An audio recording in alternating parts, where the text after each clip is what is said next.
سورہ البقرہ آیت نمبر 216 کے اندر اللہ تعالیٰ نے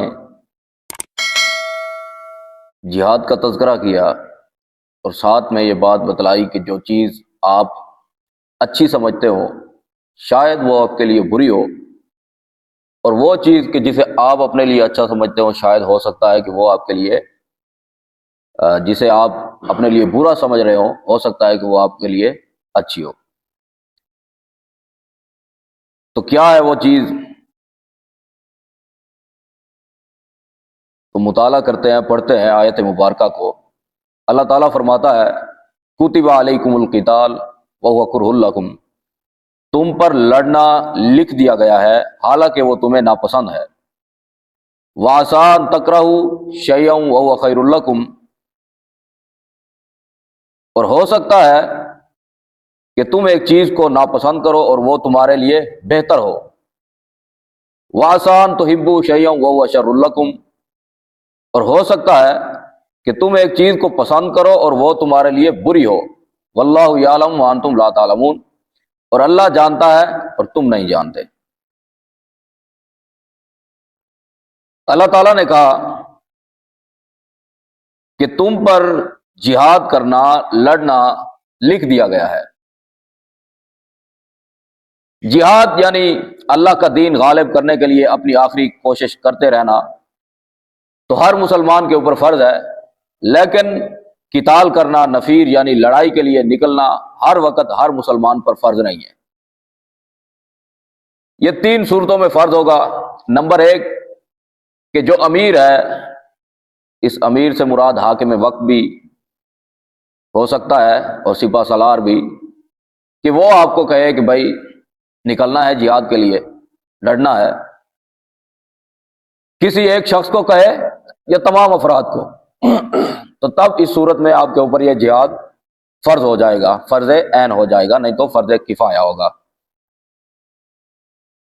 اور دوسری کہ جب کفار مسلمانوں کی کسی آبادی پر حملہ کر دے تو اس کے رہنے والوں پر اس کا دفاع واجب ہے، فرض ہے کہ جو اس کے رہنے والے ہیں وہ اس کا دفاع کریں، لڑیں۔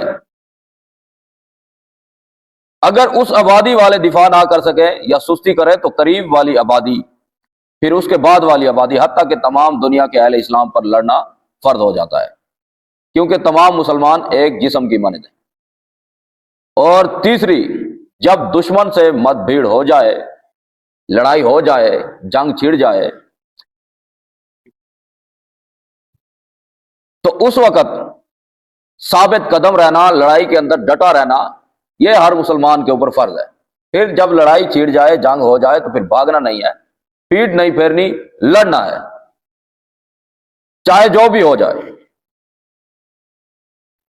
اگر اسلحہ ختم ہو جائے تو جو بھی ہے آپ کے پاس لڑیں، پتھر ماریں، ہاتھ، لکڑی، جو بھی۔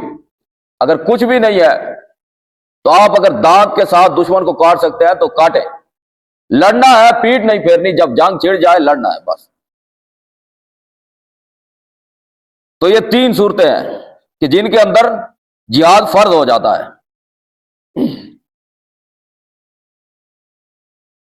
اور اللہ تعالیٰ نے کہا ہے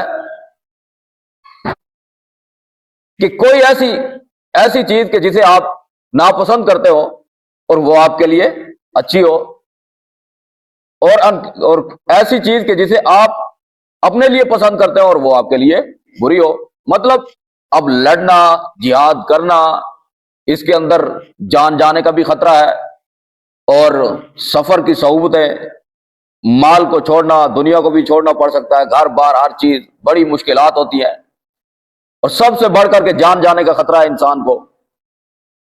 تو کون یہ پسند کرتا ہے کہ اس کی جان چلی جائے، وہ گھر بار کو چھوڑے، مشکلات کا سامنا کرے؟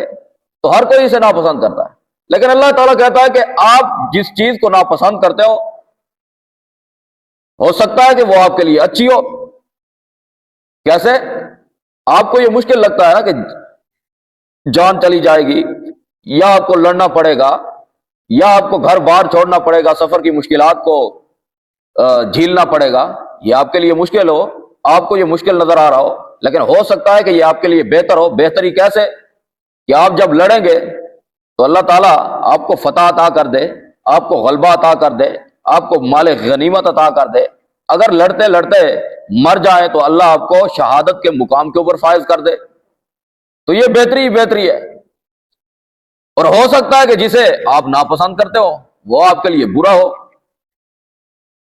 جسے آپ اچھا سمجھ رہے ہو وہ آپ کے لیے برا ہو۔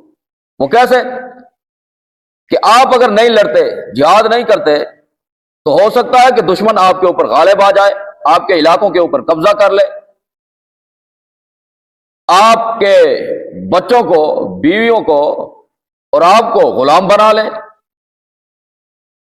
اور یہی وجہ ہے کہ آج دنیا میں مسلمان ذلیل و خوار ہے، مار کھا رہا ہے۔ وجہ یہ ہے کہ ہم نے سکون کو، آرام سے گھر میں بیٹھے رہنے کو اپنے لیے اچھا سمجھا، بہتر سمجھا، اور میدان میں جا کے لڑنے کو، دشمن کے مخالف لڑنے کو برا سمجھا، اور آرام سے گھر بیٹھ گئے، مال و دولت سے، ان چیزوں سے پیار کر لیا، دنیا سے پیار کر لیا، تو نتیجہ یہ نکلا کہ دشمن ہمارے اوپر غالب آ گیا۔ تو جسے ہم نے اچھا سمجھا وہ ہمارے لیے برا ثابت ہوا۔ واللہ یعلم وانتم لا تعلمون۔ اللہ تعالیٰ کہتا ہے کہ جسے میں جانتا ہوں اللہ جانتا ہے اور تم نہیں جانتے۔ یہ اچھائی برائی کہ کس چیز میں آپ کے لیے اچھائی ہے اور کس چیز میں آپ کے لیے برائی ہے، کس چیز میں آپ کے لیے خیر ہے اور کس چیز میں آپ کے لیے شر ہے، یہ چیز اللہ تعالیٰ جانتا ہے، آپ نہیں جانتے۔ اللہ تعالیٰ سمجھنے کی توفیق عطا کرے۔